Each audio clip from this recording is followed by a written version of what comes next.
खुदा ने ज़मीं आसमां बनाए, जरा देखो, जरा देखो। 6 दिन में खुदा ने ज़मीं आसमां बनाए, जरा देखो, जरा देखो।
जी मसीह यीशु के बाबरकत नाम में आप सबको भाई जफर का पाकिस्तान से सलाम पहुंचे। तो जी जनाब, आपने बहुत ही खूबसूरत गीत सुना। और जो लोग तो मेरी तरह उम्र सीधा है डेफिनेटली और जो 40 साल से ज्यादा के लोग हैं उनको तो अपना बचपना याद आ गया होगा। और खास तौर पर ये उन लोगों के लिए, और खास तौर पर इस प्रोग्राम का करने का मकसद ही सिर्फ ये है कि ये एक जो गैप आ चुका हुआ है, एक जनरेशन गैप जो हमारे संडे स्कूल के बच्चों के लिए है, स्पेशली खास तौर पर हमारे आने वाले और अब के बच्चों के लिए जो एक गैप आ चुका हुआ है, कि जो आप देख सकते हैं कि हमारे माशरे में, हमारे चर्चिज में, हमारे गॉस्पल इंडस्ट्री के अंदर जितना म्यूजिक वर्शिप सॉन्ग्स आ रहे हैं वो सब अपने अपने तौर पे हर बंदा करे जा रहा है, लेकिन आज तक हम अपने बिब्लिकल कंटेंट के मुताबिक और चर्च लिटरेचर के मुताबिक, मैं समझता हूं कि लिटरेचर के मुताबिक आज तक संडे स्कूल के हवाले से बच्चों के लिए प्रोग्राम बहुत कम किए गए हैं, या सॉन्ग्स रिकॉर्ड किए गए हैं, या कंपोज किए गए हैं। तो मैं आपको बताना ये चाहता हूं कि आज हम तहलीम स्कूल ऑफ वर्शिप और चर्च म्यूजिक के प्लेटफॉर्म से आपको ये बात आज डिस्कस करने को है। और आज हमारे डिस्कशन में हमारे साथ बहुत ही हमारे जबरदस्त खुदा के बंदा रेवरेंड डॉक्टर एरिक सर्वर साहब, पीएचडी, जो कि हमारे पाकिस्तान के पहले पास्टर, वर्शिप पास्टर हैं और यूएसए से हैं। वो आज हमारे साथ इस सारी कन्वर्सेशन में हमारे साथ हमें हेल्प आउट करेंगे और हम इसके ऊपर बात करेंगे।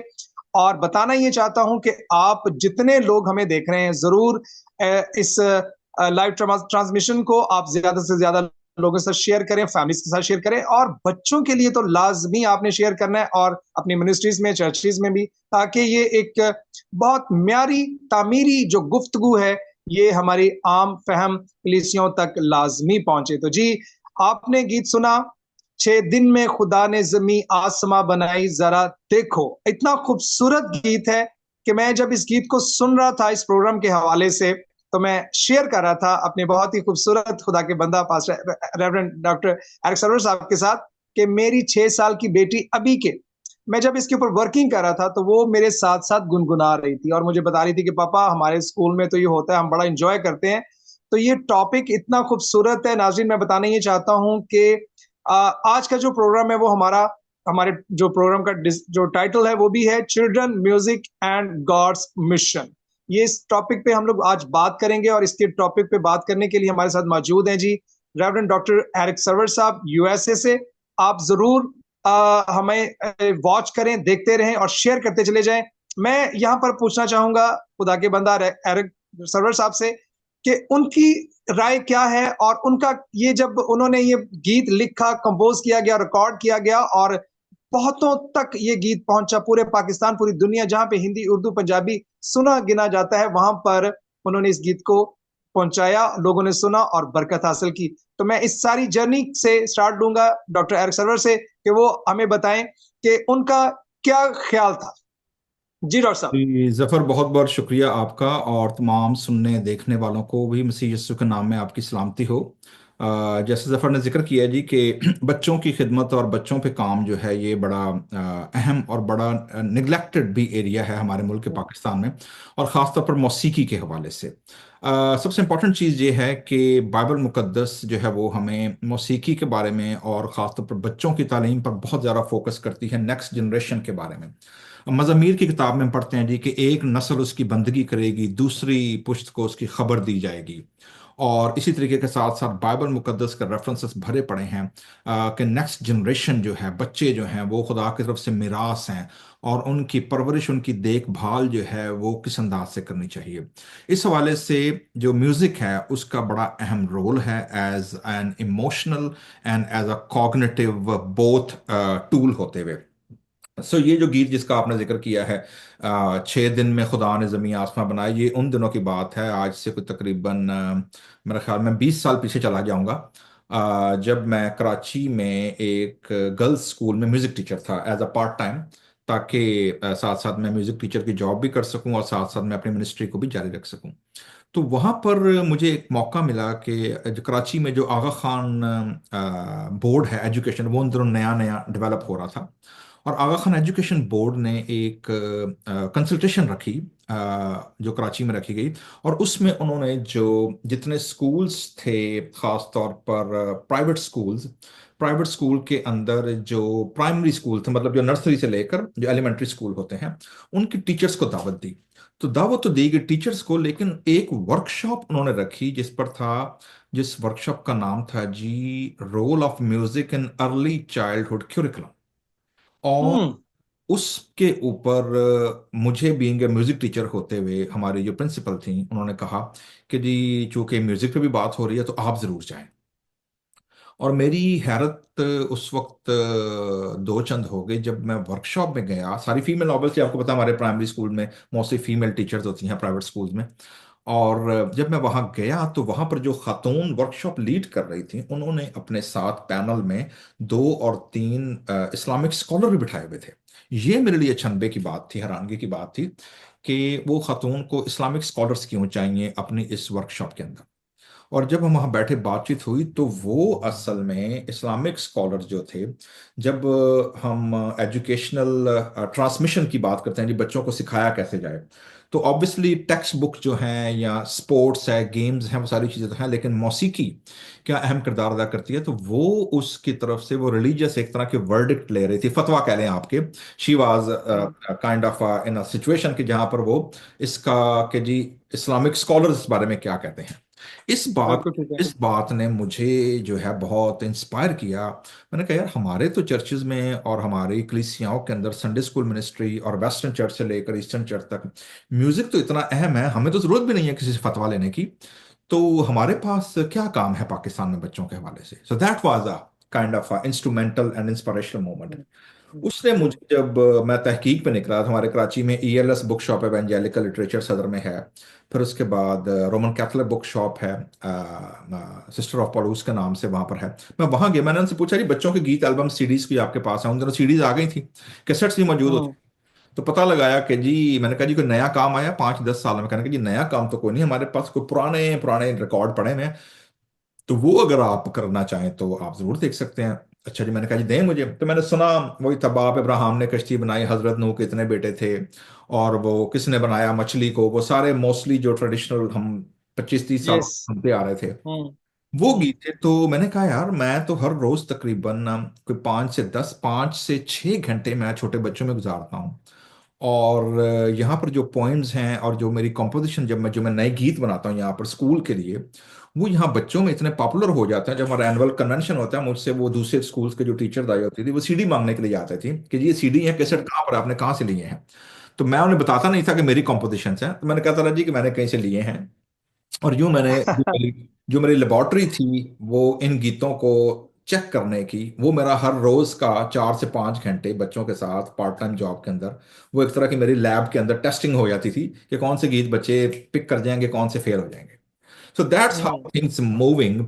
और फिर जब मैंने देखा कि हमारे पाकिस्तान में किसी किस्म का कोई काम नया नहीं है, और तो इस पे काम होना चाहिए, and that was the first inspiration. और मुझे पता नहीं था कि ये गीत इतना गैर मामूली तौर पर पॉपुलर होगा। और जब इसको किया तो ये वाहिद गीत था उस पूरे एल्बम के अंदर, जो फर्स्ट एल्बम हमने किया, इस गीत के अंदर जिसने सबसे ज्यादा टाइम लिया, क्योंकि 7 दिनों को एक गीत के अंदर समाना तो बड़ा ओ मुश्किल ग्रेट। था, और सब और हाँ। competition के हवाले से। सबसे दूसरा मेरे पास सामने बड़ा एक चैलेंज ये था कि अगर मैं क्रिश्चियन एजुकेशन सिखा रहा हूँ म्यूजिक को यूज करते हुए, तो मेरा टेक्स्ट क्या होना चाहिए? क्या मैं हम्म। हम्म। कोई जज्बाती शायरी करूं, या मैं हम्म। किसी शायर से लूं, कि या बराह रास्त खुदा के कलाम को लिया जाए? तो चूंकि वंडरफुल। थोड़ा बहुत शायरी से शगफ था ऑलरेडी, और थोड़ी बहुत समझ बूझ थी, प्लस मीटर मुझे पता था कि जी इसका हम्म। मीटर क्या होना चाहिए, इसका टेम्पो क्या चलना चाहिए, और उस बहर के अंदर, जी। उस कॉम्पोजिशन के अंदर इसको कैसे बंदिश कैसे करना है। सो जी। That's how things work. और यूं ये गीत और ये एल्बम जब आया है, और इस गीत ने आज भी आप देखेंगे, पाकिस्तान का तो मुझे पता नहीं है, इंडिया में लोगों ने इन गीतों को एक एक चैनल के ऊपर मिलियंस मिलियंस व्यूज हैं।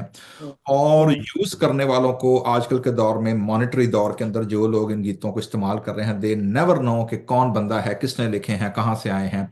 और मैंने जी। कभी इसकी परवाह नहीं की। उसकी वजह यह है कि आई बिलीव कि खुदा के कलाम में लिखा, तुमने मुफ्त पाया, तुमने मुफ्त देना।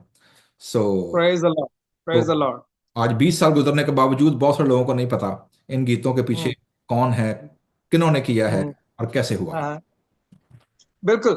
मैं आपके उस वर्ड से बड़ा इंस्पायर हुआ हूँ भाई साहब, के जो आपने बोला कि लेबोरेटरी जो थी, डेफिनेटली आज मैं इनकरेज करना चाहूंगा उस लेबोरेटरी के हवाले से और आपके सारे छोटे से तारुफ के मुताबिक, कि मैं उन अपने टैलेंटेड जो हमारे म्यूजिक टीचर्स हैं, जो क्रिश्चियन स्कूल्स के अंदर या चर्चिस के अंदर क्वायर्स को लीड करते हैं, मैं इनकरेज करना चाहूंगा कि वो भी इन गीतों को सोशल मीडिया पे, जैसे आपने तो बड़ी खूबसूरत एंड पे बात की कि मुफ्त लिया तो मुफ्त दिया, तो ये डेफिनेटली सोशल मीडिया पे मौजूद हैं, यूट्यूब चैनल्स के ऊपर मौजूद हैं।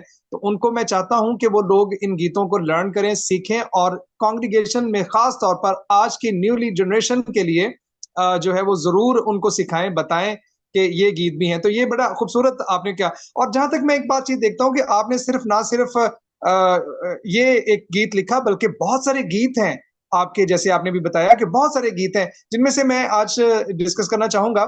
जैसे अभी कुछ दिनों के बाद, बल्कि कुछ दिनों क्या, अगले हफ्ते में संडे वाले दिन हम भाई साहब पाम संडे जो है उसको सेलिब्रेट करने जा रहे हैं। तो आपका एक मैंने बहुत ही खूबसूरत गीत सुना, होशाना मुबारक, होशाना होशाना मुबारक। तो इसका आप मुझे बताएं कि क्या थीम था आपकी जिंदगी में। हाँ जी, फर्स्ट ऑफ ऑल तो पहले तो हमें ये समझना चाहिए कि सारे के सारे आप अगर एक चीज़ नोट करेंगे, जितने भी गीत या ज़बूर या जो भी काम Tahleem School of Church Music and Worship के प्लेटफॉर्म से आता है, इट्स ऑल स्क्रिप्चर बेस। उसमें आपको कहीं पर भी किसी किस्म की कोई स्क्रिप्चर से बाहर की बात नहीं मिलेगी। हमारी कोशिश ये होती है कि हम खुदा के कलाम की आयत को बराह रास्त उठाएं और उनको कंपोज करें। सो बिल्कुल। थोड़ी बहुत ट्वीक होती है, क्योंकि उसका वजन पूरा करना होता है, उसका टेम्पो रखना होता है, उसका बंदिश के लिहाज से उसका जो मीटर है उसके अंदर उन शायरी को रखना होता है। थोड़ा बहुत रदीफ काफिया देखा जाता है कि वो उसके अंदर पूरा आ जाए। लेकिन प्राइमरली जो फोकस है, पंजाबी में जिन्होंने कहते हैं ना शब्द प्रदान, यानी जो हम्म। शब्द, जो वर्ड है, फोकस खुदा के कलाम पर है। अच्छा, उस खुदा के कलाम को जो है वो उसको आपने कैसे मौसीकी के उस बंदिश और बहर के अंदर रखना है, तो वो आता है। मैं सबसे पहले तो ये जिक्र करना चाहूंगा कि सहाइफ का सीखना क्यों जरूरी है और क्यों हम सहाइफ पर फोकस करते हैं। तो इस गीत के हवाले से अगर आप देखेंगे, जो पहला एल्बम जिसका ये गीत बड़ा मशहूर हुआ था, 6 दिन में खुदा, देखें क्रिएशन स्टोरी है।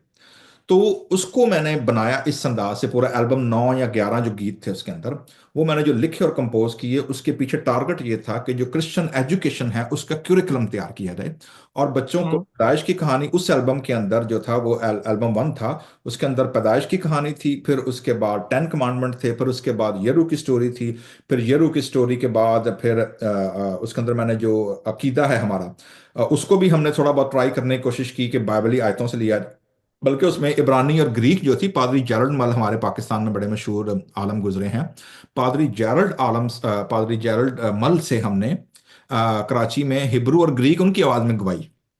तो तो ग्रेट। वो जो गीत था हमारा वो था बरेशत बारह बारह एलोहीम। और फिर उसके बाद जब मैंने यूहन्ना की इंजील पहले बा पर आया, एनार खे हो, वो जो किया मैंने ग्रीक के अंदर, और फिर मैंने उसको वाइंड अप किया कि यस्सु को एज खुदा का कलमा मुजस्सम जो है वो कैसे दिखाया जाए इस गीत के अंदर। वो हमने लिया और उस तरह करते करते हम मुबारकबादियां रिकॉर्ड की। मुबारकबादियों के बाद फिर हमने जो आखिरी गीत था उसके अंदर वो था यीशु मसीह के आमद सानी का गीत था। और ओ ग्रेट। और यूं हमने क्रिएशन से शुरू करके न्यू क्रिएशन के अंदर 11 गीतों को उसके अंदर रखा, ताकि वो एक करिकुलम के तौर पर बने। तो सबसे पहले हमें ये समझना होगा कि हमें क्यों जरूरत है कि हम सहाइफ को, खुदा के कलाम को बच्चों को सिखाएं। पहली चीज, हमारा जो चिल्ड्रन मिनिस्ट्री का डेस्क था, हमने कई साल पहले जब ट्रेन द ट्रेनर के नाम से ट्रेनिंग्स करवाई, तो उसका एक टाइटल था जो एक मेरे सामने आया, वो हमने रखा, और वो ये था कि teach your children before someone else teach them. Hmm. So इसको मैं दोबारा बोलता हूं, teach your children before someone else teach them. अच्छा, अब हम चूंकि पाकिस्तान में रहते हैं और पाकिस्तान में रहते हुए वी ऑल नो कि चूंकि हमारा मुस्लिम माशरा है, मुस्लिम कल्चरल कॉन्टेक्स्ट है, और वहां पर हमारे बच्चों को हर रोज ईमान के बारे में, उनके मजहब के बारे में और उनकी प्रैक्टिसेस के बारे में भी, जैसे लेंट का सीजन गुजरा है, रोज़ों के याम है, यानी हमारी जो मजहबी प्रैक्टिसेस हैं और जो तालीम है, उस पर बच्चों पर बड़े सवाल उठते हैं। और बच्चों को उनको डिफेंड भी करना होता है, बच्चों को उसको डील भी करना होता है, अपने आप को बचाना भी होता है, ब्लास्फेमी ना कहीं हो जाए। तो मतलब बहुत सारे ऐसे एस्पेक्ट हैं कि जिसमें बच्चों पर प्रेशर बहुत है उनके ऊपर, खासतौर पर रिलीजियस एजुकेशन के हवाले से। तो इसलिए ये बड़ा जरूरी है कि हम बच्चों का वो जो प्रेशर है उसको ईज किया जाए इन अ वे कि जो क्रिएटिविटी है वो सामने आए। सो इसलिए पहला जो सवाल है जी वो ये है कि जब मैंने इस पर काम करना शुरू किया तो बाइबल हमें मौसीकी के बारे क्या सिखाती है और क्या इंस्पिरेशन मौजूद है। तो ये बड़ी आपको भी जानकर बड़ी क्या कहना चाहिए कि इंस्पिरेशन होगा कि जी। बाइबल के अंदर बच्चे जो हैं वो इस कदर अहम है कि खरूज की किताब के अंदर जब बनी इसराइल गुलामी में से निकले हैं, तो खुदा ने कहा था जी बच्चों समेत निकलना, ठीक है। हाँ तो हाँ। चिल्ड्रन वर देयर, और जो पहलौठे थे उनका जो फिदिया था वो बर्रों की शक्ल में दिया गया कि तुम्हारे घर के जो पहलौठा बच्चा है उसका फिदिया तुम बर्रे की शक्ल में दोगे, उसको ज़िबा करके उसका खून लगाओगे। सो चिल्ड्रन वर बिल्कुल ठीक। Part of the exudes, not only. हाँ हाँ। उसके हाँ हाँ। बाद आपको ये भी पता है कि मुल्क के मौदा के अंदर जो प्रॉमिस लैंड थी, उसके हाँ अंदर वो नस्ल नहीं गई जो मुल्क मिस्र से निकली थी, बल्कि हाँ। वो हाँ नस्ल गई जो बियाबान में पैदा हुई थी, यानी नेक्स्ट जनरेशन एंटर। हाँ। सिवाय दो ओके। सिवाय दो लोगों के, यशुआ और कालब के, मूसा भी नहीं जा सका। तो हम्म। वो नेक्स्ट जनरेशन गई थी। अच्छा, अब जब नेक्स्ट जनरेशन जाएगी तो खुदा ने मूसा को कहा कि भाई अब तू तो मरने वाला है, और अब ये जो जनरेशन है इन्होंने तो अहकाम नहीं रिसीव किए, इनको तो नहीं पता, इन्होंने सुना भी नहीं हम्म। शरीयत क्या है, तो तू इनको शरीयत सिखा दे। हम्म। अब अंदाजा करें कि ये जनरेशन बियाबान में पैदा हुई है और इन्होंने कभी शरीयत सुनी नहीं है, but now they are entering in a promise land, ठीक है। तो अब हम्म। सा मीडियम कौन सा यूज करेगा कि बिल्कुल ठीक। दाखिल हों तो वो उसको उनको याद रहे। हम्म। We all know that Moses was a poet, जबूर 90 हम गाते हैं, मूसा का जबूर नंबर 90 हम पढ़ते हैं, ठीक है। अच्छा जी, जबूर नंबर 90 मूसा का गीत है, ठीक है। हम्म। अच्छा, हम्म। तो मूसा ने क्या किया? अगर आप जिनके पास बाइबल है यहाँ देख सकते हैं, मैं बुक ऑफ डिट्रॉनमी, इस्तस्ना, शरीयत की 5वीं किताब है पुराने अहदनामे में, और उसका 31 बाब है, और 31 चैप्टर की मैं जो है 19 आयत पढ़ने लगा हूं जी। आप ध्यान हम्म रखिएगा म्यूजिक और पोइट्री कहाँ आने वाली है, ठीक है जी। मूसा शरीयत सिखाने लगा है बनी इसराइल को, और वो मीडियम और टूल क्या यूज करेगा। सो जी क्या किया, तो 31वें बाब के अंदर है जी, और खुदा मूसा को कह रहा है जी कि इसराइलियों को बता दे कि उन्होंने लाइफ कैसे गुजारनी है मुल्क के अंदर, तो क्या कर। हम्म हम्म तो 31वें बाब की 19 में लिखा है, सो तुम ये गीत अपने लिए लिख लो और तू इसे बने इसराइल को सिखाना, टीच हम्म कराना, एंड नंबर 2 उनको हिफ्ज करा देना, मेमोराइज करा देना, हम्म ताकि ये गीत बनी इसराइल के खिलाफ मेरा गवाह रहे। सो अंदाज हम्म है कि खुदा ने मूसा को कहा कि भाई तू इसको गीत की शक्ल में लिख, पोइट्री की सूरत में लिख शरीयत को, बिल्कुल ठीक है। और तू बिल्कुल ठीक है। ये बनी इसराइल यानी इसराइल के बच्चों को ये सिखा दे, ताकि वो मुल्क मौदा में जाकर उस गीत को याद रखें। 22वें आयत में लिखा हुआ है, सो मूसा ने उसी दिन इस गीत को लिख लिया और उसे बनी इसराइल को सिखाया।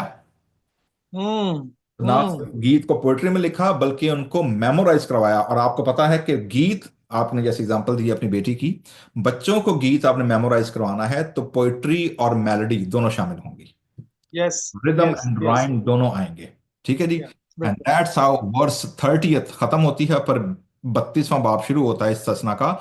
और सो मूसा ने इस गीत की बातें इसराइल की सारी जमात को आखिर तक क्या सुनाई। हाँ। सो जी पहली चीज जो हमें मिलती है कि why we need music and hmm what are we teaching. तो ये बड़ी इंपॉर्टेंट बात है हम्म कि खुदा के अहकाम और खुदा की शरीयत को सबसे पहला जो एग्जाम्पल हमें मिलता है वो दिया है मूसा ने, उस गीत को बनी इसराइल को, शरीयत को मूसा ने उनको सिखा दिया। दैट्स नंबर 1, ठीक है जी। अच्छा, नंबर 2 जो है वो बड़ा इंपॉर्टेंट है कि हु इज टीचिंग। हम्म पहली चीज है व्हाट आर वी टीचिंग, क्या हम सिखा रहे हैं। सब कहां से शुरू होगा, शरीयत से शुरू होगा। इसीलिए इस तसना की किताब के अंदर बड़ा मशहूर हवाला है, वो छठे बाब के अंदर है, सुन इसराइल खुदावन तेरा खुदा एक ही खुदा है, ठीक है ना। और वहां पर फिर खुदा ने मूसा को कहा कि भाई तो इनको कह, तो जो सारी शरीयत की बातें तुम ना सिर्फ खुद इन पर अमल करना बल्कि लेटते उठते बैठते राह चलते घर में दाखिल होते अपने बच्चों को भी सिखाना। So that's why hmm children are always in God's mind and God's plan. और यूं ये बड़ा इंपॉर्टेंट है कि what are we teaching in religiously. Number 1 हमें खुदा की शरीयत, खुदा का कलाम, खुदा के अहकाम सिखाने हैं। नंबर 2 हु इज टीचिंग, तो बड़ा इंपॉर्टेंट है कि ऑथेंटिक लोग, ये नहीं कि जो मर्जी जिसका जी चाह रहा है रात को सुता पे उठे और कहना जी मैं सवेरे उठ के सिखाना शुरू करना है। No, you should have a training, you should have that capacity, you should have that credibility कि जी आप उनको क्या सिखाएंगे। And number 3 how are we teaching, यहां पर हमारे म्यूजिक का रोल आता है। पूरी दुनिया हम्म के अंदर जफर एक रिसर्च आई है इस वक्त, और वो हम्म रिसर्च ये आई है कि there are two kind of pedagogical, जो पेडागोजिकल मतलब कि जो सिखाने का तरीकाकार है। नंबर जी 1 कॉग्निटिव। कॉग्निटिव कहते हैं जो आप दिमाग से, टेक्स्ट से आप सीखते हैं उस बात को कि जो आपके कॉग्निटिव, आपको क्रिटिकल थिंकिंग के अंदर लेकर जाती है। हाँ दूसरी है इमोशनल लर्निंग। हम्म इमोशनल लर्निंग वो है जिसमें आपकी क्रिएटिविटी आती है, आर्ट आता है, पोइट्री आती है, म्यूजिक आता है, डांस आता है। ये वो है कि जो आपके इमोशनल, तो कॉग्निटिव और इमोशनल ये दोनों जब तक साथ साथ ना चलें तब तक आपकी होलिस्टिक टीचिंग, आपकी होलिस्टिक एजुकेशन कभी नहीं हो सकती। तो हम्म टेक्स्ट टेक्स्ट बुक के साथ साथ ये बड़ा जरूरी है कि उनकी इमोशनल लर्निंग भी हो, और that's where the role how are we teaching. So cognitive भी और इमोशनल भी, ये दोनों हम्म पैरेलल साथ चलेंगी, और म्यूजिक इसमें बड़ा अहम किरदार अदा करता है। सो इससे पहले कि मैं उस गीत पर जाऊं जो आप कह रहे हैं कि जी होज़ैना वाला, उसको उसकी धुन जी सुनाएं and then we talk about this. बिल्कुल बिल्कुल।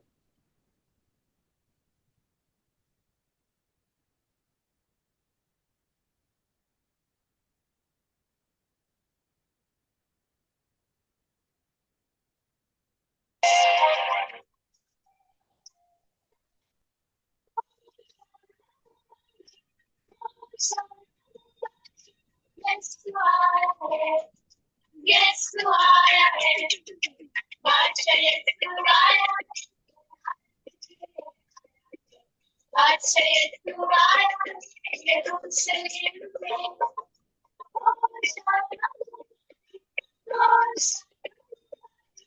Yes, तू आया है, यस तू आया है।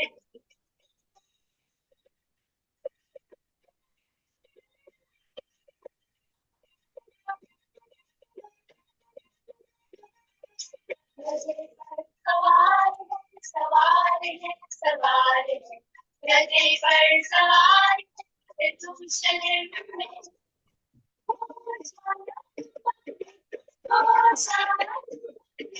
यस आया है, यस आया है, बादशाह यस आया है, आया है, आया है, बादशाह यस आया है, तुम शहर में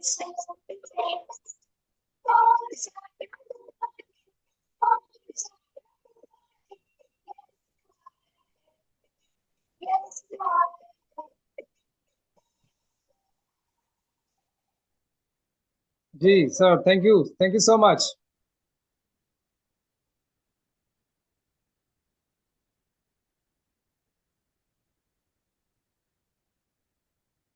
जी भाई यारिक, आप इस गीत के हवाले से हमारी ऑडियंस को क्या बताएंगे?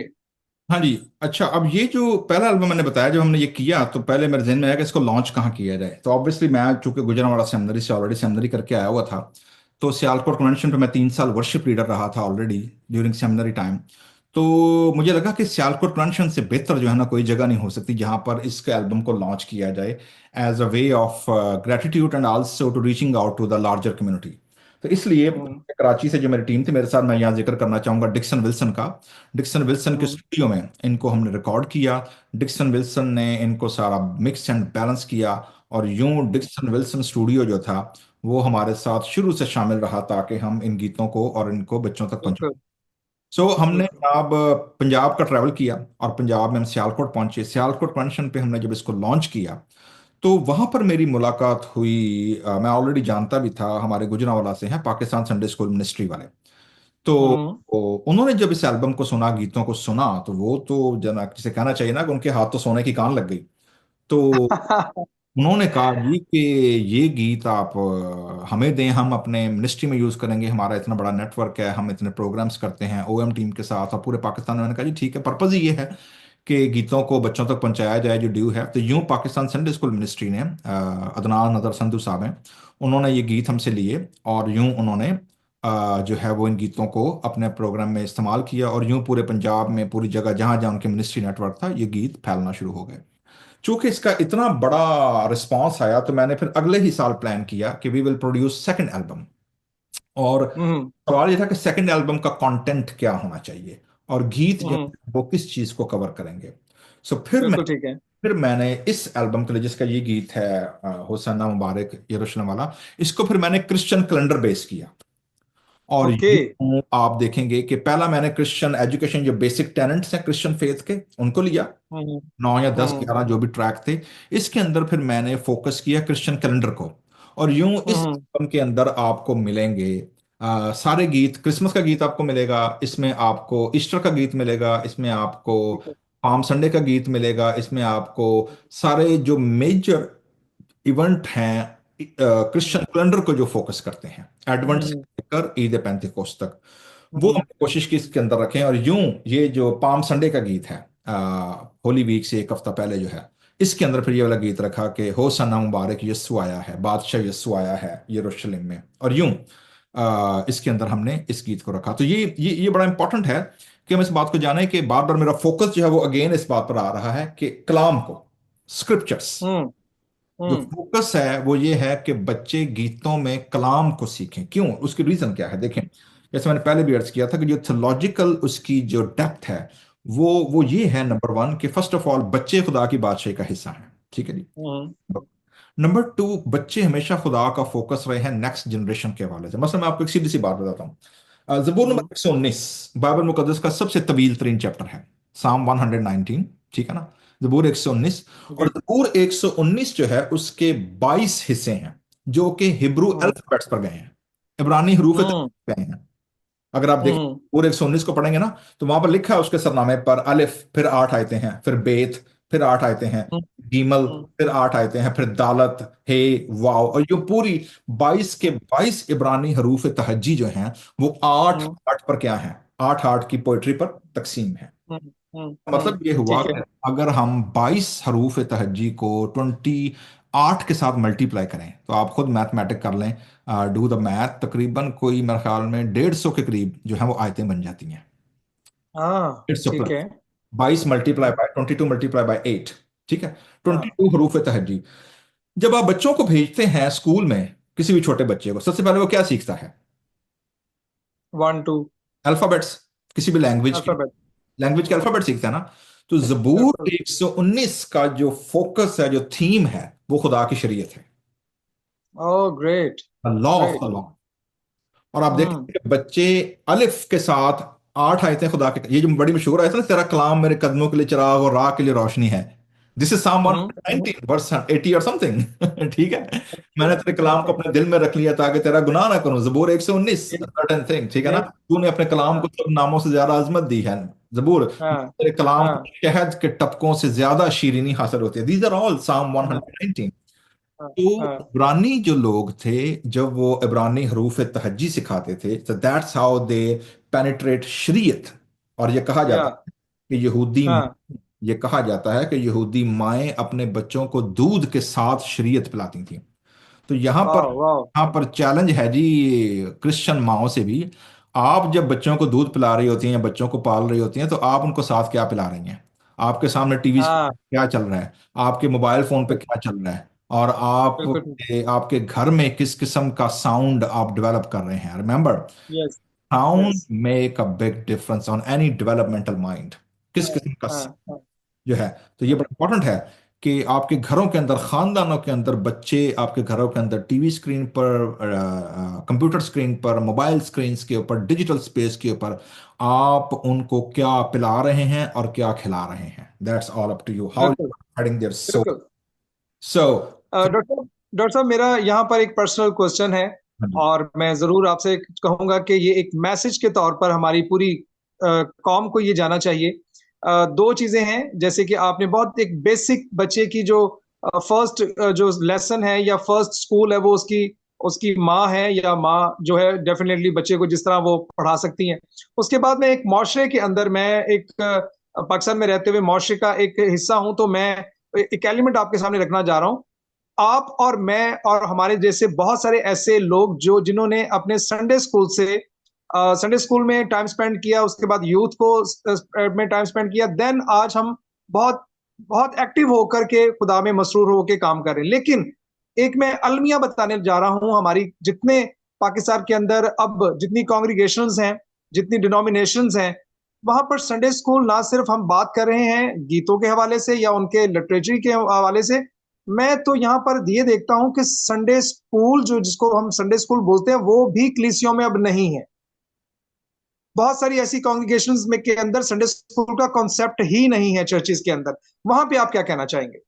हाँ जी, देखें, दो चीज़ें हैं। Number one, first of all, अगर मैं फिर अगेन डिट्रॉनमी पर जाऊंगा, इस्तिस्ना की किताब में सबसे पहली चीज़ है, खुदा ने जब मूसा को शरीयत दे रखा कि ये जो बातें और अहकाम मैंने तुझे सिखाए तेरे दिल पर नक्श रहें। Number one, parents, what hmm kind of a parent you are, that's number one, hmm ठीक है ना।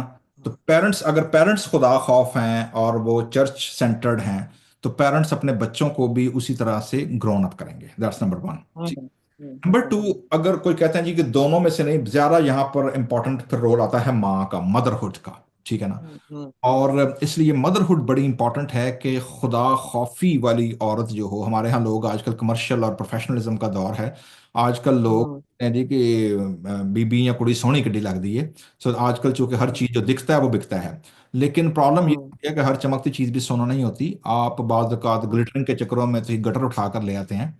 तो ये जो है बहुत बड़ा चैलेंज है। मेरे नज़दीक जो सबसे इंपॉर्टेंट चीज़ है किसी के लिए भी फैमिली स्टार्ट करने से पहले, अगर आप लड़की ढूंढ रहे हैं खासतौर पर जो कि खानदान को बनाती है, औरत घर बनाती है, बाइबल भी ये कहती है औरत दना, औरत अपना घर बनाती है, ठीक है ना। तो घर जो है वो औरत से बनता है, मर्द सिर्फ मकान बनाता है, वो प्रोवाइडर है, वो गैदरर है, औरत उसे मल्टीप्लाई करती है। तो मेरे नज़दीक जो काइंडनेस है, kindness and sacrificial attitude, that goes first.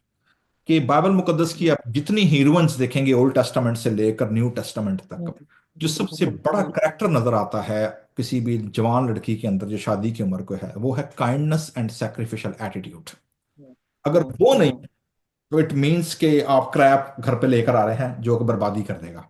सो हम्म सो ये बड़ा इंपॉर्टेंट है कि वो किया जाए। नंबर टू जो है, घरेलू मसबे जो है वो उभरने चाहिए, जो घरेलू दुआइयां हम्म मांगते हैं। अगर घर पे नहीं हम्म होगा, फिर आता हम्म है रोल संडे स्कूल का या चर्चेस का। देखें, हम्म हम्म बात तो हम्म ये है कि जैसे मैंने शुरू में अर्ज किया है कि हमारे यहाँ ये लोगों को पता ही नहीं है। देखें, ऑलवेज एक यहूदी कहावत है, स्टडी लीड्स टू प्रैक्टिस। हम्म हम्म अगर स्टडी होगी ना, वो स्टडी आपको उसकी मश्क करवाएगी। आप मौसीकी हम्म की दुनिया में है, म्यूजिक में भी सबसे पहले सरगम जुबानी याद कराई जाती है, फिर कहा जाता है जी बजाओ ना। तो पहले सरगम आपको स्टडी करनी पड़ती है, then you go go over there. इस तरह रिदम है, रिदम हम्म पहले याद करो and then you do and practise that. So मेरे नज़दीक जो चर्चेज हैं, कलीसियाएं हैं, चूंकि संडे स्कूल के हवाले से हमारे यहाँ जितना मटेरियल है मोस्टली वो बाहर से आया हुआ है। ना सिर्फ संडे स्कूल पे, बल्कि हमारे यहाँ जो किताबें भी छपती हैं आप देखेंगे 70 to 80% तर्जमे होते हैं जिनका हमारे कॉन्टेक्ट से कोई लेना देना नहीं है। ठीक है। बिल्कुल ठीक है। इसलिए मैंने जो मौसीकी भी आपने देखा होगा कि मैंने जो म्यूजिक इस्तेमाल किया मैंने अडॉप्ट किए हैं। मतलब we are living in a globalize world, मैंने भी एल्बम के अंदर मैंने धुनें अडॉप्ट की हैं। लेकिन हम्म उनके अंदर जो, उन धुनों के अंदर जो पोइट्री है और उन धुनों के अंदर जो फ्लेवर है वो हमारा देसी है। ठीक है। ओके। लिबास बाहर का बिल्कुल ठीक। पहन रहे हैं लेकिन बंदा अंदर देसी है, मतलब उसकी शनाख्त नहीं हाँ चाहिए। बिल्कुल ठीक है। इसलिए ये बड़ा इंपॉर्टेंट है कि हम जो चर्चेज हैं उनको चिल्ड्रन मिनिस्ट्री के हवाले से बड़ा हम्म रोल अदा करना चाहिए। इस पे सेमिनार्स होने चाहिए, इस पे टीचिंग होनी चाहिए, इसके ऊपर ट्रेनिंग्स होनी चाहिए, वर्कशॉप्स होनी चाहिए, और कोलैबोरेशन होना चाहिए। नए रिसोर्सेस जो हैं वो आने चाहिए। हम्म तो ये बड़ा इंपॉर्टेंट। मैं हम्म आज ही एक कल का रिपोर्ट पढ़ रहा था। वो रिपोर्ट थी जो पाकिस्तान के अंदर जो Christian centre of justice and peace है, उन्होंने अपने हम्म 2025 की रिपोर्ट पेश की है जिसमें रिलीजियस एजुकेशन पे बात की है कि what are we teaching in Pakistan provincial and federal schools. और उसके अंदर ओके। ऑब्जर्वेशंस हैं कि जो रिलीजियस माइनॉरिटीज के बच्चे आते हैं आपके पास 5th ग्रेड तक, उनको हम्म आप क्या सिखा रहे हैं? क्या आप ठीक है। उनको मजहब की बातें सिखा रहे हैं या नहीं सिखा रहे हैं, या आप उनको कैसे डील कर रहे हैं? तो ये काम जो है ये हम्म चर्च लीडरशिप का है। अगर आपका फोकस इंस्टीट्यूशन बेस है तो आपको नेक्स्ट जनरेशन पे काम करना पड़ेगा। तीसरी और अहम बात जो है जफर वो ये है कि it's a pain taking time. It हाँ इज, यस। ये सोशल मीडिया की तरह ओवरनाइट इंटरनेट वाला सीन नहीं है।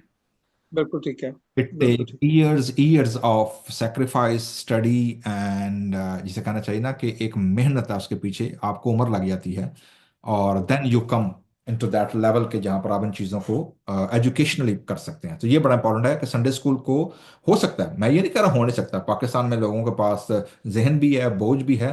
प्रॉब्लम सिर्फ कहाँ पर है? पर्सनैल नहीं है और रिसोर्सेज नहीं है। बिल्कुल। और मैं यहाँ पर एक छोटा सा जाना सा एक ओपिनियन अपना भी दूंगा मैं। अ, आप मेरे मेंटोर हैं। मैं यहाँ पर एक बात ये भी कहा करता हूँ कि ताली दोनों हाथों से बजती है। तो जैसे आपने बड़ी खूबसूरत तरीके से बताया कि पहले फर्स्ट जो है वो पेरेंट्स का काम है, फिर उसके बाद चर्च का काम है। तो इसीलिए इस तरह मैं ये भी कहता हूँ कि पेरेंट्स को, अगर पेरेंट्स चाहे तो जो चर्चिस के अंदर हमारे एल्डर साहबान होते हैं, हमारे एवेंजलिस्ट वगैरह होते हैं, इवन दो पास्टर भी अगर होते हैं, अगर उनको जिस तरह हम अपनी सेकुलर एजुकेशन के लिए हम ट्यूटर्स जो हैं वो घर पे बुलाते हैं या बच्चों को भेजते हैं, तो मैं इनकरेज करना चाहूंगा अपने पेरेंट्स को ये कहते हुए कि आप भी अपने ऐसे एरिया में रहते हुए अपने एवेंजलिस्ट को या अपने एल्डर्स को आप as a Twitter Twitter sorry बोल रहा हूँ, वर्ड बोल रहा हूँ, ट्यूटर की तरह अपने घर पे उनको बच्चों को बिब्लिकल एजुकेशन देने के लिए उनको घर पे बुलाना चाहिए, ताकि वो आकर उनको बाइबल के मुताबिक जो है वो तालीम बच्चों को दे सके, ताकि वो भी उनकी जिंदगी के लिए बायसे बरकत हो। तो चलें आगे बढ़ते हैं भाई साहब। और आपका एक बहुत ही खूबसूरत गीत है, और इसी टॉपिक के हवाले से कि आपने बड़े खूबसूरत टॉपिक जो है बाइबल में से लेकर के बच्चों के लिए खूबसूरत खूबसूरत गीत लिखे हैं। तो मैं एक गीत जो है वो उसको ऑनर करना चाहूंगा आपकी इजाजत से। वो गीत के ऊपर उस पर बात करेंगे। और जबकि वो गीत एक मेरे बहुत ही दिल के नजदीक है, मुझे बड़ा अच्छा लगा। सुनो ये कहानी यीशु की जुबानी, बीज बोने वाले की। और ये बहुत ही खूबसूरत गीत है, और बच्चों को ये भी आता है, और जो लोग सुनते हैं उनको भी इस चीज से बरकत मिलती है। आइए इसका म्यूजिक सुनते हैं।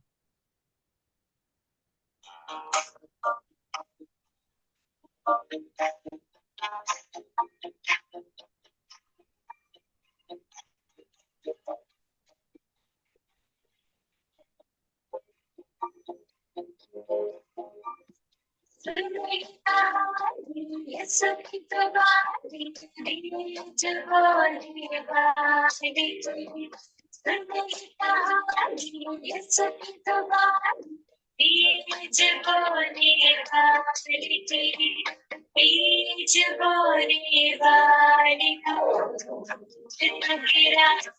गिरा रानी कुछ तो गिरा रानी रानी कुछ तो गिरा रानी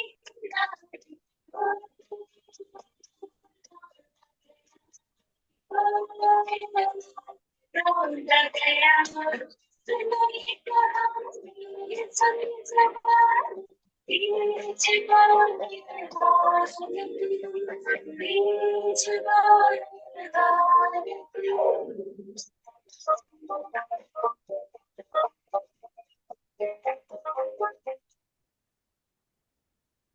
जी भाई साहब, ये इतना खूबसूरत गीत है।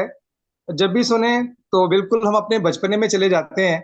तो इस गीत के हवाले से हमें थोड़ा सा, और हमारी ऑडियंस को, जितने लोग हमें देख रहे हैं, वो डेफिनेटली इस प्रोग्राम से बहुत कुछ सीख रहे हैं और उनको अपनी पुरानी यादें भी याद होगी होंगी। तो जरूर है कि इसके हवाले से बताएं। अरे जैसे मैंने अर्ज किया था कि तहलीम स्कूल ऑफ चर्च म्यूजिक का रोया ये था कि हम जो एक तो वो स्क्रिप्चर बेस हो, बाइबल सेंटर्ड हो, नंबर टू कल्चरली रेलेवेंसी हो उनके अंदर, ठीक है, और number three that should be proper subject wise हो, और वो रैंडमली ना हो कि जो मर्जी आप कह रहे हैं, जो मर्जी आप फेंक रहे हैं बगैर सोचे समझे। तो इसलिए ये जो तीसरा एल्बम था जी, इसका नाम मैंने रखा था miracles and parables of Christ. और इसमें मैंने हम्म। क्या किया कि 5 यीशु मसीह की तमसीलें और 5 मौजज़े खुदावंद यीशु मसीह के, हम्म। वो मैंने पिक हम्म। किए कि जी जो बच्चों को जिसमें बच्चों की कहानियां हैं, जिसमें बच्चे अपने आप को रिलेट कर सकते हैं। मतलब इसी हम्म। एल्बम का एक गीत था, यहाँ है एक लड़का, यहाँ है एक लड़का, वहाँ लड़का, 5 रोटियां 2 मछलियां लाया अपने साथ, यहाँ है एक लड़का। सो मतलब वाह। ये वाला इस एल्बम का गीत था, यीशु मसीह की तमसील हमने ली, वो मुआवजा लिया रोटियों वाला। फिर हाँ। इसी एल्बम का एक और गीत था, वो था, वो मैंने जो लूका की इंजील के अंदर 15वें बाब के अंदर जो तीनों पैराबल्स है ना, जिसमें एक औरत अपना झाड़ू फेरती है और 99 भेड़े हैं, ठीक है, ठीक है। और वो वाला गीत वो भी इसी एल्बम में था। तो 5 मिरेकल्स और 5 वो थे। ये वाला गीत जो था बीज बोने वाले की, ये हिट हो गया। आज भी मैं जब इसको देखता हूँ कभी कभी यूट्यूब के ऊपर, तो इंडिया में और पाकिस्तान में मतलब पता नहीं मिलियंस के लिहाज से लोगों ने इसको चढ़ाया और व्यूज हैं इसके ऊपर। और मैं खुश भी होता हूँ कि चलें, खुदावंद का शुक्र है कि खुदावंद ने जो खिदमत दी उसको दयानतदारी से हमने किया। इससे कता नजर किसके चैनल पे है, कौन पैसे ले रहा है, कौन नहीं ले जी। रहा है, क्योंकि जी। मेरा काम था प्रोड्यूस करना। खुदा यस। जिस तुमसे ने कहा था री, वो अपनी रोशनी को नेको और बदों दोनों पर चमकाता है। बरसात जब होती है यस। वो नहीं देखती कि वो नदी पर गिर रही है, गरीब पर गिर रही है। बिल्कुल। दिस इज अ बिल्कुल। Rain of God's blessing. जब आमेन। किए हैं, तो फिर वो पूरी दुनिया में जहां जहां अभी तक लोग इससे फायदा उठा रहे हैं। सो आमेन। तो ये जो गीत है ये बड़ा इंपॉर्टेंट है। आप देखें कि खुदावन यीशु मसीह का बच्चों के बारे में रवैया बड़ा अहम है। मत्ती की हाँ। इंजील जब आप 18 बाब को पढ़ते हैं तो वहां पर साफ लिखा हुआ यीशु मसीह ने कि आसमान की बादशाही छोटे बच्चों की मानद है, ठीक है जी। हाँ। और खुदावन यीशु मसीह ने किंगडम को रिलेट किया बच्चों के साथ। और हम्म। और फिर बच्चों को जो उनको ठोकर खिलाएगा, यीशु ने कहा जो उन छोटों को ठोकर खिलाएगा वो हम्म। चक्की का पार्ट, और बड़ी बड़ी बड़ी सख्त जजमेंट है ऐसे लोगों की जो बच्चों को ठोकर खिलाते हैं। हम्म। हमारे लिए ये बड़ा इंपॉर्टेंट चैलेंज ये था, मेरे लिए खास तौर पर, बीइंग अ कंपोजर, सॉन्ग बच्चों को प्रोड्यूस भी करने होते थे। तो कि जो उसके पीछे जो थियोलॉजिकल अंडरस्टैंडिंग है वो बड़ी क्लियर रहे कि आप हम्म। कन्वे क्या कर रहे हैं, आप दे क्या रहे हैं लोगों को। तो पहली बात जो हमें समझनी चाहिए वो ये है कि बच्चे जो हैं वो सिर्फ पैसिव रिसिपिएंट नहीं है कि आप उनको जो खिला देंगे जो मर्जी पिला देंगे, मतलब दे विल रिसीव जी। पैसिवली कि जी दे दिया जो माँ बाप। नो, ऐसा नहीं है। जी। दे आर जी। Active participant in God's mission. हाँ। बच्चे जो हैं वो खुदा के मिशन में एक्टिव पार्टिसिपेंट हैं। मुझे बड़ा अच्छा वो वाकया याद आ गया, आपने जब हमने जब गीत किया था क्रिसमस का, चलो आज बैतल हमको चलें, आप अपने बेटे जी। को साथ लेकर चलो, अपने बेटे को अपने साथ रखते हैं। So this is how the yes. Pattern goes, ठीक है ना। यस। कि हाँ। बच्चे जो हैं वो देखते हैं एंड देन दे ऑब्जर्व, ठीक है। ऑब्जर्व। तो, यस। तो इसलिए ये बात हमें जाननी चाहिए, जो जो पॉइंट है कि children are not only passive recipient, they are hmm. active participant in God's kingdom they are kingdom minded people, they declare and display God's glory. अभी लुज़ैन कॉन्फ्रेंस हुई ना, हमारे पाकिस्तान से काफी बड़ा ग्रुप गया था कोरिया के अंदर। उनका जो था कि let's declare and display God's glory together. अब ये जो टुगेदर है, displaying God's glory and God's हाँ डिक्लेयरिंग, उसमें बच्चे शामिल, चिल्ड्रन। हाँ। Yes yes. इसलिए बच्चों को उसके अंदर रखना बड़ा जरूरी है। इससे अगर बाइबल से बाहर निकल आए तो आप देखेंगे कि जो यूनाइटेड नेशन का, यूएन का जो convention on rights and expression of view है, उसके ऊपर ये कहा गया है, children have every right to express their view ओ। And put weight on them. तो ना सिर्फ बाइबल, बल्कि यूनाइटेड नेशन जिसकी जिसकी ज्यादातर जो फाउंडेशन है वो बाइबली बुनियादों पर है। सो दे बिलीव के बच्चों को सिखाना चाहिए। और एक और, मैंने कहीं, मैं एक एयरपोर्ट पर ट्रैवल कर रहा था अमेरिका में कहीं किसी, और मैं जब एयरपोर्ट से बाहर आया तो वहां वो बड़ा अच्छा कोटेशन लिखी हुई थी इसके ऊपर। एक कोटेशन मुझे याद रह गई, और उसमें लिखा था कि music is a basic human right of every child. Oh, great, great. तो सिर्फ खाना पीना, जिंदगी गुजारना नहीं, music is also a basic human right of every child. यही वजह है। Yeah. आप देखेंगे ये बात हमारे जो प्राइवेट स्कूल्स हैं पाकिस्तान के अंदर, आप खुद भी स्कूल्स में रहे हैं और आप खुद भी म्यूजिक टीचर के तौर पर रहे हैं इलाके के अंदर, यू नो वेरी वेल कि 70 to 80% जो म्यूजिक टीचर्स हैं हमारे प्राइवेट स्कूल्स के अंदर पाकिस्तान में, दे आर क्रिश्चियन। और प्राइवेट Yeah. स्कूल वाले उनको म्यूजिक के अंदर इस्तेमाल करते हैं। अब सवाल ये पैदा होता है कि how we deal and prepare and teach these sleeping force. मेरे ख्याल में ये स्लीपिंग फोर्स है जो कि म्यूजिक को एज अ हाँ मिशनरी के तौर पर यूज कर सकती है, और उनको हमें हाँ। एंगेज करना होगा। तो ये बड़ा बड़ा इंपॉर्टेंट चीज है जी कि म्यूजिक एजुकेशन मैटर। तो इसलिए बच्चों को सिखाना और करना बड़ा जरूरी है। तो ये जो गीत है, इसको फिर मैंने पैराबल जो थी ये वाली बीज बोने वाले की, इसको लिया। हम्म। लेकिन जैसे मैंने पहले अर्ज किया है कि पाकिस्तान संडे स्कूल मिनिस्ट्री, चूंकि वो ऑलरेडी ऑलरेडी उनको पता था कि वो तलाश में रहते थे कि कब मेरा कोई गीत आए और वो उसके ग्रैब करे तो बिल्कुल बिल्कुल तो बिल्कुल ऐसे ही है। उन्होंने जनाब इसको फिर लिया। और मुझे अच्छी तरह याद है कि उस वक्त हम इस एल्बम पे काम कर रहे थे, 2011 या 12 की बात है, कराची के स्टूडियो में डिक्सन के साथ। तो मुझे याद है कि अदनान नजर संधू और उनकी टीम कराची आई हुई थी, और उन्होंने स्पेशली कहा जी हम आ रहे हैं, आपका नया प्रोजेक्ट सुनना चाहते हैं। तो अभी ये गीत फाइनल नहीं हाँ था, हमने इसको फाइनल नहीं किया था अभी, सिर्फ स्टेजेस पर। तो वो यूएस में डालकर ले गए कि जी हमारा एक कॉन्फ्रेंस आ रही है, हमने वहाँ प्ले करना है, इसको आप दे दें हमें ऐसे ही। हाँ हाँ हाँ। तो मुझे नहीं पता मेरे गीतों के बाद उन्होंने कोई और गीतों पे काम किया, नए गीत आए कि नहीं आए, आई हैव नो आइडिया। लेकिन हम्म, ये बात मैं आपको बताना चाह रहा हूँ कि ये जो गीत है इसके पीछे जो था वो मिरेकल्स एंड पैराबल लिए गए, कि यीशु मसीह के बारे में, यीशु मसीह के मौजज़ात, हम्म, यीशु मसीह की तालीम, हम्म, उसको हम्म। बच्चों को सिखाया जाए कि who is Jesus and what he did, और यीशु मसीह ने तालीम क्या दी है। And that's how we use that, जो मेथड था उसको यूज किया। बिल्कुल।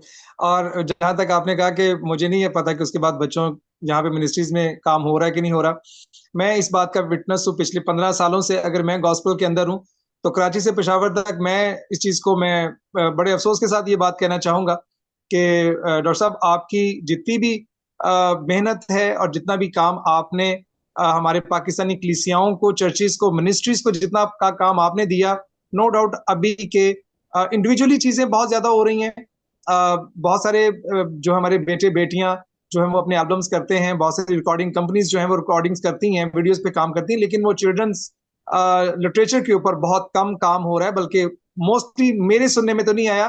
तो मैं आपसे लोगों के बिहाफ के ऊपर, पाकिस्तान के बिहाफ के ऊपर आपसे रिक्वेस्ट करेंगे कि आने वाले वक्त में एक बार फिर एरिक सरवर साहब जो है वो तहलीम स्कूल ऑफ वर्शिप और चर्च म्यूजिक के प्लेटफॉर्म से हमारी कौम को, पाकिस्तानी जहाँ पे हिंदी उर्दू पंजाबी सुनी जाती है, जरूर नए नए गीत जो है वो बच्चों के हवाले से दिए जाए, ताकि लोग जो है और ज्यादा बच्चे भी जो है वो बरकत हासिल।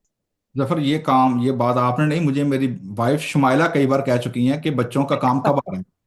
तो असल में ये बड़ा मुश्किल हो जाता है कि खास तौर पर पिछले 5 8 10 सालों से, जब से मैं यूएस में मेरी पीएचडी चल रही थी, तो ये जी। बड़ा मुश्किल चैलेंज है कि मैं अपनी एकेडमिक साइड को और अपनी आर्टिस्टिक साइड को, उनको बैलेंस कैसे या करूं।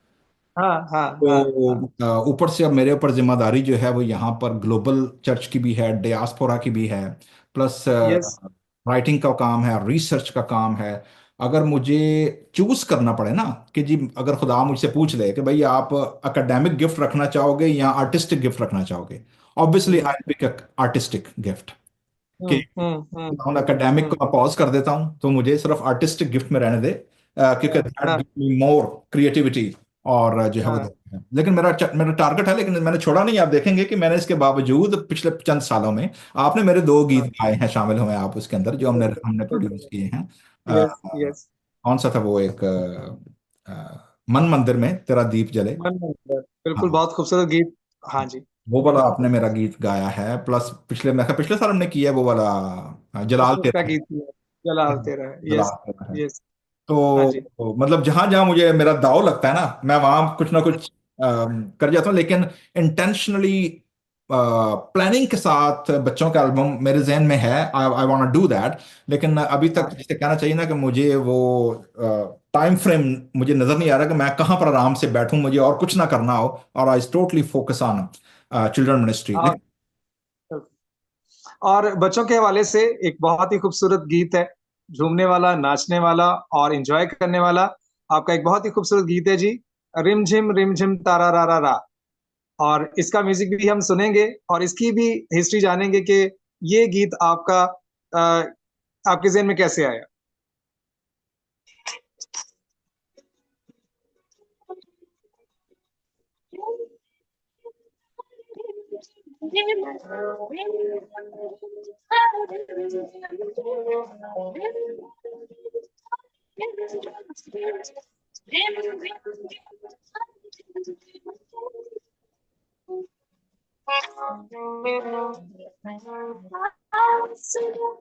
सवारियों की बात, दुल्हा की आसमां से आने की रात। सवारियों की बात, दुल्हा की आसमां से आने की रात। वक्त गुजर जाए, ये सुना जाए।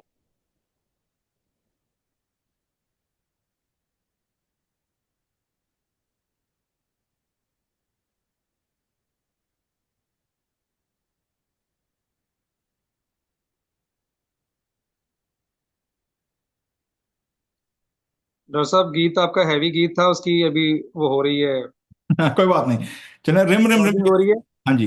रिम रिम जो है ये असल में मेरा गीत नहीं है, लिखा मैंने है। इसका जो पोइट्री है वो मैंने ली 10 कंवारियों वाली तमसील। लेकिन जो इस हाँ हाँ जो इंट्रोडक्शन है, रिम रिम रिम तारा रिम रिम रिम, और हाँ जो कंपोजिशन है वो हमारे कराची में फिलडेल्फिया पेंटिकॉस्टल चर्च के एक पादरी हैं, पादरी जोसेफ चराग साहब। उनका बेटा हम्म उनका पादरी है, सैमुअल उसका नाम है। तो ये हम्म गीत हम्म उसने कंपोज किया था। तो हमने एक वर्कशॉप की उनके चर्च में। तो वहां मुझे उसने ये गीत सुनाया, और मैं उन दोनों एल्बम पे काम कर रहा था।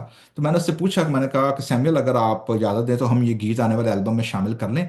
लेकिन ज़ाहिर है कि उसने पोइट्री कुछ और की हुई थी। तो फिर मैं चूंकि ऑलरेडी मिरेकल्स एंड पैराबल्स पे ये एल्बम प्रोड्यूस कर रहा था, तो मैंने फिर जो 10 कंवारियों की जो तमसील है उसको मैंने फिर इस पे मैंने कंपोज किया। तो कंपोजिशन जो है वो सैमुअल की है, लेकिन उसको मैंने राइटिंग उसको मैंने लिखा मैंने, और उस गीत के अंदर मैंने इसको रखा। और ये भी बड़ा मशहूर है। आप इसको यूट्यूब, मैं हैरान जब मैं आपको भेजने के लिए देख रहा था ये कितने व्यूज हैं, पता नहीं कितने कितने लोगों ने। और हर गीत के ऊपर मिलियन से ज्यादा है, आप देख लें। और मिलियन से ज्यादा। मुख्तलिफ चैनल्स पे लोगों ने डाले हुए हैं। और मैं समझता हूँ सारा जलाल खुदा को मिले कि खुदा ने इन मैं गीतों को इस कदर भरपूर अंदाज से जो पर्पस था उसको पूरा किया। Yes yes. क्योंकि जिस दौर में ये एल्बम और गीत निकले हैं, that was not a time of social media. और ठीक है। यूट्यूब थी, लेकिन ना तो इंस्टा था, ना फेसबुक था, और ऐसी चीजें नहीं थी। प्लस मुझे इतनी अवेयरनेस, और मुझे मेरा मेरा ये टारगेट भी नहीं था कि मैं इन गीतों को कमर्शलाइज करके तो मैं इनसे कुछ कमाऊंगा। बल्कि मुझे हैरानगी होती है कई बार। इस प्रोग्राम के तवज्जो से मैं नाम लेना चाहूंगा, ये है तो बुरी बात, लेकिन उन्होंने किया है। आपके साहिबाल से कोई फैमिली है, कोई डॉक्टर जॉर्डन पैट्रिक नाम है उनका, और उनकी बेटी है, कोई पता नहीं क्या नाम है उसका, जॉर्डन के नाम से एंड में आते हैं। उन्होंने इन गीतों को एज इट इज पिक किया, उनके ऊपर धुनों को लिया, पोइट्री को लिया, कोई नया काम नहीं किया, एज इट इज लिया, और उनको अपने नाम पे करके और उनको यूट्यूब पे चढ़ा दिया। ओ। तो चोरी चोरी होती है। तो चाहे आप गीतों यस की करें, चाहे आप धुनों की करें, चाहे आप शायरी की करें। तो यस मैं तो पहले ये पब्लिक ही कर चुका हूँ, ये तो फ्री है। यस। हवा की तरह और बादल की तरह, आसमान पर चलने वाली रोशनी की तरह, ये तो गीत वैसे फ्री हैं। लेकिन इतनी कर्टसी होनी चाहिए लोगों के अंदर कि अगर आप किसी का काम यूज कर रहे हैं, give them credit, give them cover, कि यस जी फलां बिल्कुल बिल्कुल फलां का काम है, एंड आई एम प्रेजेंटिंग। मैंने मैंने बिल्कुल। कईयों को, मुझे हालांकि मुझे कुछ दोस्तों ने कहा भी है कि ये आपके इतने पॉपुलर गीत हैं, इतने लोगों ने मिलियन, आप क्लेम क्यों नहीं करते, तो हम्म। ताकि जो उसकी मोनेटाइजेशन है वो आपको मिले। मैंने कहा जी, पहली बात तो ये है कि मेरा मोनेटाइजेशन का प्लान ही नहीं है, ना मेरा इरादा है। नंबर टू, मैंने भी यही काम करना है, फैलाने हैं, वो भी यही काम कर रहे हैं, तो करने दें। सिर्फ ये है कि we need to give respect and proper due credit के जी काम यस करते हैं यस यस, कि बिल्कुल। और किसने मैं किया। मैं यहाँ पर एक बात ये कहना चाहूंगा कि भाई साहब, जो जो विजन खुदा ने आपको दिया वही विजन हमारा भी था। जब मेरे भी बहुत सारे गीत जो हैं वो सोशल मीडिया पे जब आए, तो नो डाउट कि जिस दौर में हम लोगों ने जब गीत करने शुरू किए, तो तब ये यूट्यूब का हमें कॉन्सेप्ट नहीं था। लेकिन जिनको था उनको बहुत फायदा भी हुआ, और हमने कभी उस फायदे के बारे में कभी सोचा ही नहीं था। हम वो यही सोचते थे कि यार गीत लोगों तक, पब्लिक तक जानी चाहिए, पहुंचने चाहिए, लोग बरकत हासिल करें। तो ये आपकी खूबसूरत स्पिरिट है, जो जिसे आपने स्टार्ट में ही बहुत खूब तरीके से कहा दिया था कि ये खुदा ने मुफ्त दिया है, तो मुफ्त जो है वो बांटना है। तो डेफिनेटली ये विजन जो है खुदा ने आपको जो दिया, ये ऑलरेडी इतना ब्लेसफुल है कि जो कि हमारी कॉन्ग्रीगेशंस के लिए, हमारी कलीसियाओं के लिए, हमारे चर्चेस के लिए स्पेशली, मैं नई जनरेशन के लिए ये कहूंगा इस प्रोग्राम के हवाले से कि आप इन यूट्यूब चैनल्स पे जाकर के इन गीतों के लिंक्स को लेकर के जरूर आप गीतों को सुने, बच्चों को सुनाएं, पेरेंट्स को भी इंकरेज करना चाहूंगा, बच्चों को भी सुनाएं, सिखाएं, ताकि बच्चे जो हैं वो अभी से ही बिब्लिकल एजुकेशन को अपनी जिंदगी में ले सके। तो जाते हुए मैं जरूर चाहूंगा डॉक्टर एरिक साहब से कि मैं जरूर चाहूंगा कि कोई मैसेज अपना लोगों के लिए जरूर दें। हाँ जी बिल्कुल, मैं पौलुस रसूल के लफ्ज यूज करूंगा जो उन्होंने कुलसियों की कलीसिया को लिखे। और कुलसियों की कलीसिया का नाम पौलुस रसूल का खत है, और उसका तीसरा बाब है और 16वीं आयत। और यहाँ पर पौलुस रसूल भी जो क्रिश्चियन एजुकेशन है, क्रिश्चियन टीचिंग है, उसका मीडियम और टूल दे रहे हैं कुलसे की कलीसिया को। और क्या कह रहे हैं 16वीं आयत में? मसीह के कलाम को अपने दिलों में कसरत से बसने दो। पहली चीज, आमीन। मेन फोकस किस पर है? कलाम पर, और कलाम यीशु मसीह का। नंबर टू, और कमाल दानाई से, विजडम के साथ, हम्म। आपस में एक दूसरे के साथ तालीम, एजुकेशन, और नसीहत, इसलाह जो है, डिसिप्लिन जिसे कहना, तालीम भी और तरबियत भी, ये दोनों चीजें जो हैं, नसीहत करो। तो ये उन्होंने दिए हैं उसके पीछे कि जी आपने अचीव क्या करना है, पर्पस क्या है। ठीक है। और फिर आगे वो कहते हैं जी अपने दिलों में फजल के साथ, खुदा के लिए, तो बाय गॉड्स ग्रेस, टारगेट क्या है? For the glory of God, खुदा के नाम की जलाल मिले, खुदा के लिए मज़ामीर और गीत और रूहानी गजलें गाओ। Oh great. तो जो पौलुस रसूल हमें यहाँ पर musical pedagogy, musical model and musical tool दे रहे हैं कि हम इस टूल को यूज करें ताकि हम खुदा के नाम को जलाल दे सकें। बिथोवन बड़ा मशहूर वेस्टर्न क्लासिकल म्यूजिशियन था, और फिर मोजार्ट भी, देवर जो थे, इनके मोस्टली अगर आप इनके म्यूजिक शीट्स देखेंगे उसके एंड में लिखा होता था हम्म। जी। 3 इनिशियल आते थे, S.D.and G। हम्म। जो लोग मौसीकी पे रिसर्च करने वाले हैं, आप गूगल पे डाल के देखिएगा, who use SDG in their musical notes. तो हम्म। SD बिथोवन, और जो लिखा करते इसका मतलब होता था सोली डियो ग्लोरिया, मतलब hmm. For the glory of God, for God's glory, SDG, hmm. Soli hmm. Deo Gloria, Latin for God's grace. तो हम्म। 17वीं आयत आगे कह रही है जी, और काम या कलाम जो कुछ करते हो। सो जी मैं यंग जनरेशन और जो नए हम्म। म्यूजिशियंस हैं आजकल के, मुझे पता है कमर्शियल दौर में, प्रोफेशनल दौर में, जहाँ पर पोइट्री बड़ी क्रैप किस्म की आ रही है, थियोलॉजिकली उसका कोई लेना देना नहीं होता, अक्सर जज्बाती शायरी होती है, अक्सर शायरों के अपने तख़य्युल होते हैं, उनकी अपनी रवानगी होती है, और खुदा के कलाम को बाज़ औक़ात पसे पुश डाल दिया जाता है। सो मेरा चैलेंज ये है, ये देखें, ये गीत आज 20 साल हो गए हैं, और आज भी ये गीत जहां भी बजते और सुनाई देते हैं, लोग और बच्चे इनको बड़े ध्यान से सुनते और इसको बरकत पाते हैं। आप भी अगर खुदा के कलाम में डूबे हुए गीत लेंगे और खुदा के कलाम को बराह रास्त कंपोज करने की कोशिश करेंगे, आप जानिएगा कि खुदावंद आपको ऐसी ऐसे बरकतें देगा कि आपको खुद समझ नहीं आएगी कि मैंने क्या करना है। सो आमेन। हम या कलाम जो कुछ करते हो, सब हम्म। दामन यस्सु के नाम से करो। लाइक्स आने चाहिए, डोपामाइन आपका बढ़ना चाहिए, आपके फॉलोअर्स भी बढ़ने चाहिए। आज के मीडिया दौर के अंदर कहा जाता है अगर आप सोशल मीडिया पर नहीं हो तो यू आर डेड। तो हम्म। आप ये करें जरूर, लेकिन प्राइमरी फोकस जो है वो क्या होना चाहिए? हम्म। याद रखिएगा, दौलत, इज्जत, हम्म। शोहरत, ये तीनों चीजें यस। ये लोग मांगते हैं ना। हम्म। दौलत भी हो, हम्म। इज्जत भी हो और शोहरत भी हो। कलाम में यस। लिखा है जी, ये तीनों चीजें खुदावंद के खौफ और फरोतनी का अजर हैं, रिवॉर्ड हैं। आमेन। और आमेन। खुदा के कलाम को मिनिस्ट्री के साथ, तैयारी के साथ, ट्रेनिंग के साथ, मेंटरशिप के साथ आइए, खुदा के कलाम को फोकस कीजिए और फिर देखिए खुदावंद आपके काम को, आपको लाइक्स लेने के लिए, आपको फॉलोअर लेने के लिए आपको मेहनत नहीं करनी पड़ेगी। पीपल विल फॉलो यू बिल्कुल। If you are authentic person. God bless you. Thank you so much reverend doctor Eric Saroj साहब, आपका, आपने अपने बहुत ही प्रीशियस टाइम के साथ हमें बहुत ही मुफीद बातों के बाद साथ साथ हमें सिखाने की कोशिश की है, बताने की कोशिश की है, और डेफिनेटली जितनों तक कानों की समात तक पहुंचा है, डेफिनेटली लोगों ने इस बात से बहुत कुछ सीखा भी होगा। मैं आपके सारे टाइम के लिए मैं आपका शुक्रगुजार हूं कि आपने हमें बहुत ही अपना प्रीशियस टाइम दिया। Thank you so much. और आने वाले वक्त में भी हम आपको इसी तरह लाइव लेते रहेंगे और आपसे सीखते रहेंगे। Thank you so much. तो जी नाज़रीन, आप जरूर हमें अपनी दुआ में याद रखिएगा, और खास तौर के ऊपर आपने तहलीम स्कूल ऑफ वर्शिप और चर्च म्यूजिक का जो पेज है उसको जरूर फॉलो करना है आपने, और ज्यादा से ज्यादा ग्रुप्स के अंदर, आपने इंस्टाग्राम के ऊपर, आपने यूट्यूब को, इन सबको आपने शेयर लाजमी करना है फेसबुक के ऊपर, ताकि आने वाले वक्त के साथ साथ जब भी डॉक्टर एरिक सरवर साहब आए और उनके साथ हम खास तौर पर जो हमारा मसीही मौसीकी है इसके ऊपर जब बात करेंगे तो हमें बहुत ज्यादा सीखने को मिलेगा। तो जरूर आप इस पेज को ज्यादा से ज्यादा शेयर करें ग्रुप्स के अंदर, अपनी फैमिली के साथ, दोस्तों के साथ, और हमारे साथ बने रहिएगा। Thank you so much. God bless you. Next time हम आपके साथ मिलेंगे। खुदा हाफिज। आप